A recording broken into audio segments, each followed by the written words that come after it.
नमस्कार दोस्तों, आप सभी का स्वागत है हमारे यूट्यूब चैनल पर। आज हम बात करने वाले हैं एक ऐसे ट्रेडिंग स्ट्रैटेजी के बारे में जो इतनी आसान है कि छोटा बच्चा भी ट्रेड कर सकेगा। ना तो इसमें कोई स्टॉप लॉस है, ना कोई आपको इसमें लॉस आएगा। आपको सिर्फ आएगा तो सिर्फ एक ही चीज़, वो है प्रॉफिट। तो हम बात कर रहे हैं ETF स्विंग ट्रेडिंग की। तो चलिए दोस्तों जानते हैं कि CPSE ETF, क्योंकि हम CPSE ETF में ट्रेड करेंगे। तो CPSE ETF यानी कि सेंट्रल पब्लिक एंटरप्राइजेज के बारे में हम जानते हैं, आपने नाम भी सुना होगा। तो इसमें हम स्विंग ट्रेडिंग करेंगे और इसकी एक ट्रेडिंग स्ट्रेटजी के बारे में हम जानेंगे। सबसे पहले जानते हैं कि CPSE ETF क्या है। CPSE यानी कि सेंट्रल पब्लिक सेक्टर एंटरप्राइजेस में भी एक्सचेंज ट्रेडेड फंड्स होते हैं। मतलब कि एक ग्रुप होता है, जैसे कि आपने देखा होगा कि म्यूचुअल फंड्स होते हैं, ठीक वैसे ही ETF के अंदर CPSE का पूरा ग्रुप होता है। It's a group of exchange traded fund होता है। इसका एक AMC होता है जिसको मेंटेन करते हैं। तो इसमें जितनी भी टॉप PSE कंपनीज हैं उसमें CPSE ETF उसमें इन्वेस्ट करता है, तो आपका पैसा बिल्कुल सेफ रहता है। इसमें कौन कौन सी कंपनीज होती है, जैसे कि NTPC, Power Grid, ONGC, Coal India, Bharat Electronics Limited, Oil India Limited, NHPC, Cochin Shipyard, NBCC। तो ऐसी तमाम जो कंपनीज हैं, जो PSEs हैं, और ये गवर्नमेंट की से भी बैकअप इनको मिलता है। तो ये कंपनी सारी गवर्नमेंट से बैक मिलती है। तो आप में अगर आप इसमें इन्वेस्ट करते हैं तो आपको काफ़ी ज़्यादा एडवांटेज मिलता है। हम अगर देखेंगे तो CPSE ETF ने पिछले 12 महीने में, आज की डेट जब 11 सितंबर को बना रहे हैं, तो पिछले 12 महीने में इसका जो ROI रहा है वो करीब करीब 85% रहा है। तो दोस्तों ये है CPSE ETF और पिछले एक साल में उसका जो रिटर्न रहा है करीब करीब 85% तक रहा है। और पिछले 5 साल की अगर हम बात करें तो वो 317% तक रहा है। थोड़ा सा भी आज डे की वजह से थोड़ा सा प्लस माइनस हो रहा है समय। तो पिछले 5 साल में इसका जो परसेंटेज रहा है वो 317% रहा है। तो CPSE ETF सिर्फ शॉर्ट टर्म में नहीं, स्विंग ट्रेडिंग नहीं, लॉन्ग टर्म में इन्वेस्टमेंट के लिए भी बहुत ज़्यादा असरदार है। जैसे कि अगर हम बात करते हैं कि मान लीजिए कि आपने इसमें एक लॉन्ग इन्वेस्टमेंट की है। मान लीजिए कि आपके घर में एक छोटा बच्चा है, तो आप उसको ध्यान में रखते हुए सिर्फ 25,000 रुपये, 225,000 रुपये कोई ज़्यादा कैपिटल नहीं होता है, अगर आप उसको 30 साल के लिए भी रख देते हैं, और ऐसा अगर हम अनुमान लगाते हैं कि आपने सिर्फ 25,000 रुपये, और मान लीजिए कि वो 85% यूज़ नहीं करेंगे, हम इसका बिल्कुल हाफ से भी कम कर देंगे, और अगर आपने वो 30 ईयर तक भी इसको रखा तो क्या होगा, तो आपका जो कॉर्पस वैल्यू होगा ना वो 20 करोड़ के आसपास आ जाएगा, क्योंकि आपका डिपॉजिट अमाउंट है 25,000। तो ये सिर्फ लॉन्ग टर्म में भी एक अच्छा इन्वेस्टमेंट है। ये आप देखेंगे ना तो कॉर्पस वैल्यू आपका बढ़ के हो सकता है 20 करोड़ के आसपास। तो ये एक लॉन्ग टर्म के इन्वेस्टमेंट के लिए भी बहुत अच्छा है। तो जो हमने बात करी थी कि कैपिटल 25,000 है और 30 साल के लिए अगर रखते हैं, कोई छोटा बच्चा है तो आपने उसके नाम पे 25,000 रुपीज़ अगर आप CPSE ETF में इन्वेस्ट कर देंगे तो शायद इतना इन्वेस्टमेंट आपको मिल जाए। अगर मिलता है कि मान लीजिए कि एक और एजम्पशन देख लेते हैं, हम मान लेते हैं कि आपको सिर्फ 25% ही मिल रहा है, तो 30 साल में फिर भी वो 25,000 जो है आपके 2 करोड़ में तो फिर भी बन ही जाएंगे। बाकी देखते हैं कि कितना परसेंटेज मिलता है, लेकिन आप लॉन्ग टर्म में इन्वेस्टमेंट इसमें ज़रूर कीजिए। एक अच्छी इन्वेस्टमेंट है ये। तो दोस्तों हमने देखा कि लॉन्ग इन्वेस्टमेंट करने का भी काफ़ी फ़ायदा मिलता है, लेकिन उसके साथ साथ हमें एक स्विंग ट्रेडिंग भी करना है, जिसके बारे में हम चर्चा करने जा रहे हैं इस वीडियो में। स्विंग ट्रेडिंग करने का फ़ायदा ये है कि आप मार्केट के शॉर्ट टर्म फ्लक्चुएशन का फ़ायदा उठा सकते हैं। आपको अगर डेली का पैसा चाहिए, आपको मंथली इनकम चाहिए, तो शॉर्ट टर्म आपके लिए स्विंग ट्रेडिंग आपके लिए सबसे बेस्ट है। आपको डेली चार्ट्स देखने की इसमें कोई ज़रूरत नहीं है, बस ट्रेंड को समझना पड़ता है। और CPSE ETF जैसा स्टेबल ETF आपको शॉर्ट टर्म प्रॉफिट कमाने का एक अच्छा तरीका देता है। चलिए अब स्टेप बाय स्टेप समझते हैं कि ETF में कैसे स्विंग ट्रेडिंग करें। ये स्टेप इतने आसान है कि आप बिना किसी कॉम्प्लिकेटेड एनालिसिस के शुरू कर सकते हैं। दोस्तों, आपको एक चीज़ का ध्यान देखना है कि CPSE साइकिल जो होती है, जो मैं आपको रिवील करने जा रहा हूँ, क्योंकि इससे पहले तक इस यूट्यूब पे ऐसा कोई वीडियो नहीं है। CPSE साइकिल अपना एक लो एवरी 30 डेज में हिट करती है। वो लो कैसा होता है उसके बारे में हम देखते हैं। CPSE साइकिल जो है वो 10 पॉइंट डाउन हो जाता है अपने 52 वीक्स के हाई से इन एवरी 30 डेज।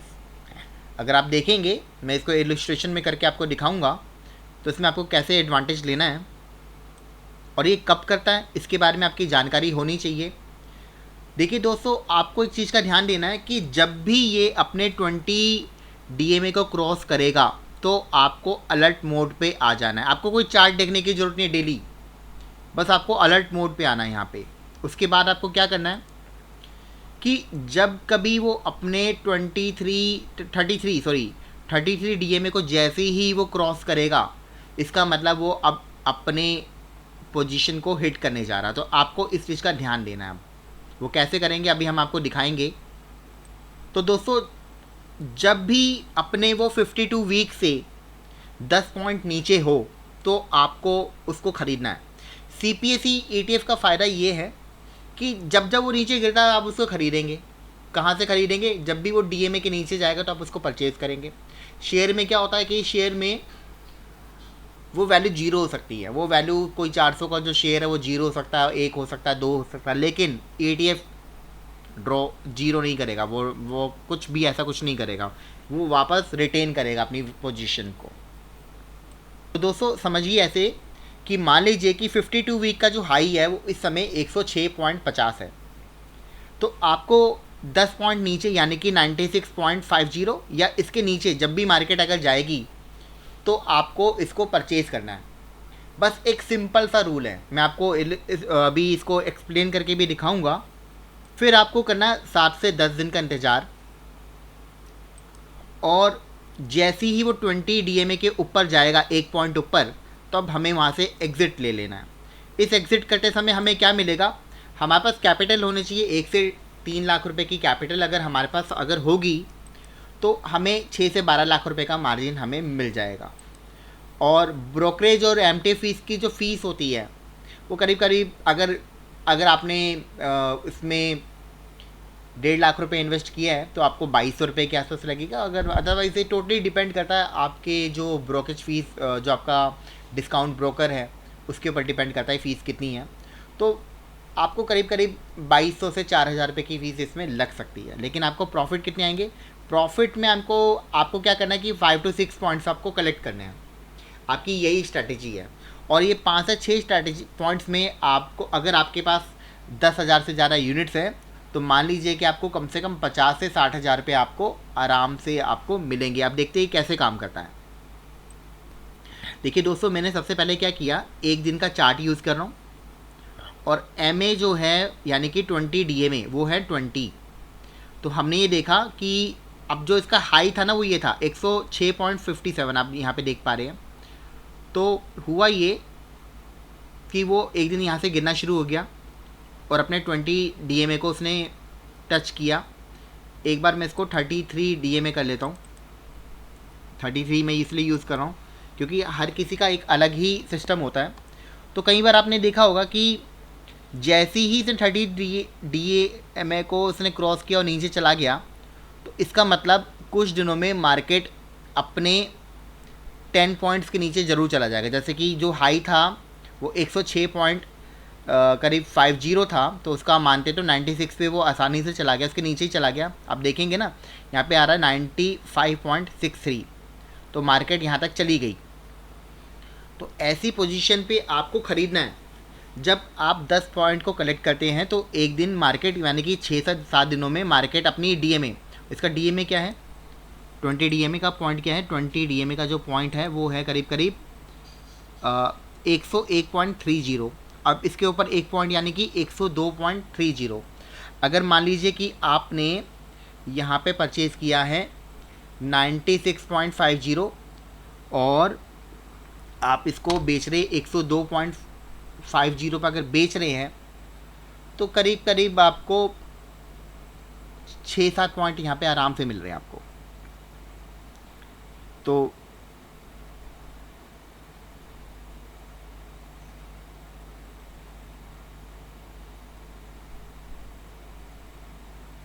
आपको आराम से 6-7 पॉइंट बहुत प्यार से मिलेंगे।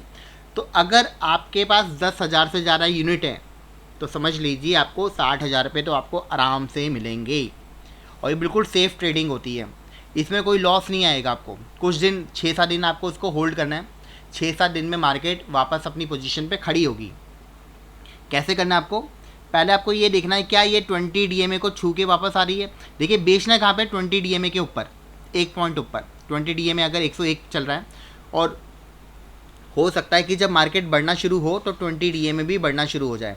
अगर 20 DMA अगर मान लीजिए 102 हो गया तो आपको 103 के ऊपर उसको बेचना है। तो जो भी होगा वो 20 DMA के ऊपर जाके उसको बेचना है। तो आपका इसका ध्यान रखना है। एक दिन का चार्ट, तो ये दोस्तों सबसे एकदम सिंपल स्ट्रैटेजी है। आपको 10 पॉइंट बनाने हैं, 10 पॉइंट के नीचे इसको परचेज़ करना है और 20 DMA के ऊपर जाके इसको बेचना है। आपको कैसे पता चलेगा? आपको ये देखना है कि 20 इसने जब भी ये क्रॉस करेगा ना तो 33 DMA को क्रॉस करेगा। 33 DMA को जैसे ही क्रॉस करेगा तो आपको ये समझना है कि आपको मुझे जो 52 वीक हाई है उससे मुझे 10 पॉइंट नीचे इसको परचेज़ करना है किसी भी वैल्यू पे। अगर आप एक बार परचेजिंग हो जाएगी तो आपको मुश्किल से एक हफ्ते में आपको प्रॉफिट उसका दिखने लग जाएगा।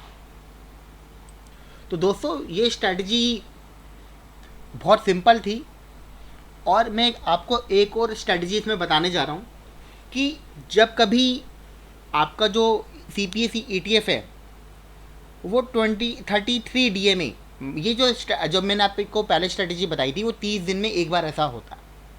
ये नहीं होगा कि 30 दिन में वो रिपीट करेगा, 30 दिन में ऐसा बिल्कुल भी नहीं करेगा। 30 दिन के अंदर वो एक बार ऐसा पोजीशन ज़रूर क्रिएट करके आपको देगा। लेकिन एक पोजीशन आपको दोबारा से मिल जाएगी, वो मिल जाएगी 30 दिनों के भीतर मिल जाएगी आपको। मतलब कि वो स्ट्रेटजी क्या है कि आपको 33 DMA लगाना है और 33 DMA में क्या होगा कि, तो दोस्तों मैंने आपको 2 स्ट्रेटजीज बताई। ये एक स्ट्रैटेजी जो होती है वो 30 दिन में एक बार हिट जरूर करती है और दूसरी स्ट्रैटेजी, पहली स्ट्रैटेजी में ये था कि 33 DMA को क्रॉस कर जाती है और दूसरी स्ट्रैटेजी में ये होता है कि 33 DMA को सिर्फ टच करती है और टच करके वापस अपनी पोजीशन को रिगेन करती है। तो आपने ये 2 स्ट्रैटेजी से करीब करीब इस स्ट्रैटेजी पे भी आपको 2 से 3 पॉइंट अगर आपको बनेंगे तो यहाँ से भी अगर आपको 20 से 30 हज़ार रुपये बड़े प्यार से बन जाएंगे तो महीने का आप करीब करीब 70-80-1 लाख रुपए तक आप आराम से इसमें बना सकते हैं। इसमें कोई स्टॉप लॉस नहीं है। अगर आपको सिर्फ अपनी पोजीशन को MTF में ख़रीदना है, मार्जिन लेके ख़रीदना है, इसको डे ट्रेडिंग नहीं करना है। आपको कुछ दिन तक आपको इसको होल्ड करना है। कुछ दिन होल्ड करने के बाद वो पोजीशन आपको प्रॉफिटेबल हो जाएगी। तो इस तरीके से आप, अगर आपके पास करीब करीब अगर 5,000 यूनिट हैं तो समझिए आप इसको कि 7 पॉइंट से आपको कम से कम 1.5 लाख रुपए आप लगा के कम से कम आप 35 से 40 हज़ार रुपये हर महीने बड़े प्यार से बना सकते हैं। इसमें कोई स्क्रीन टाइम यूज़ नहीं होगा। आपको बस अपने आप को अलर्ट रखना है। आपको एक टारगेट बनाना है कि यार मैं इस पोजीशन पे इसको परचेज़ करूँगा। वहीं अगर आपके पास 10,000 यूनिट है यानी कि आपके पास कम से कम 3 लाख रुपए के आसपास की इसमें कैपिटल होनी चाहिए।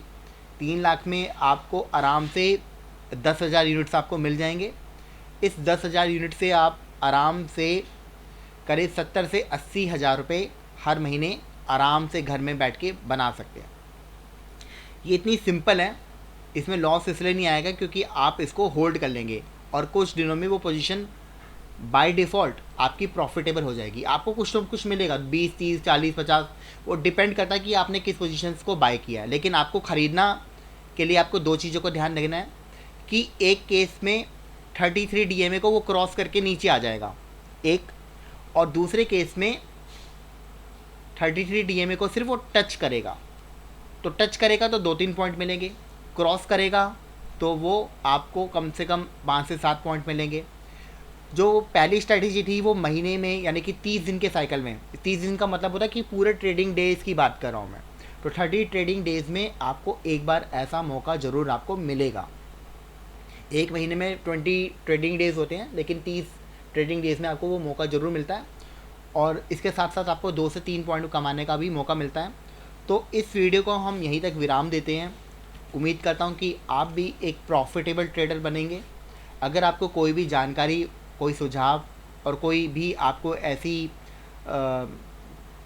इस वीडियो में कोई कमी लगी है तो आप मुझे कमेंट में इसको मेंशन कर सकते हैं। Thank you so much.